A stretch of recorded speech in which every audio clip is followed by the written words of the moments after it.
तर कसं काय मंडळी, कसे आहात सर्वे? मग आज होता पैलवानाचा वाढदिवस आणि वाढदिवस करायला म्हणजे केक तर पाहिजेच. मग मी गेलो केक शॉपमध्ये. पैलवानाला बोललो मी जरा एक काम आहे, देऊन येतो, तू घरीच थांब म्हणून. पैलवान घरी होता. मग मी गेलो केक शॉपमध्ये त्यासाठी केक आणायला.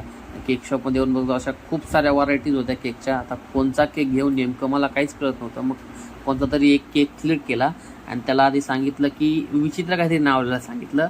पण त्यानंतर विचार केला की घरचे पण आहेत म्हणून आम्ही त्याचं नाव मीर जे आहे ते नाव तिला टाकायला सांगितलं. मग त्यांनी केक वगैरे सगळे पॅक केला.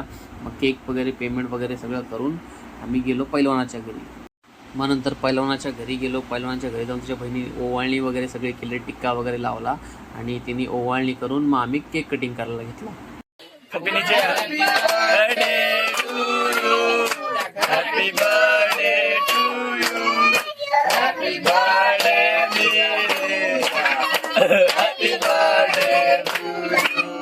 आणि मी केक वगैरे सगळं कटिंग झाल्यानंतर पैलवाना आपण मस्तपैकी केक भरवला आणि फेसवरती मस्तपैकी डिझाईन काढली आणि मग केक वगैरे सगळं भरून पैलवान आपला असा दिसत होता.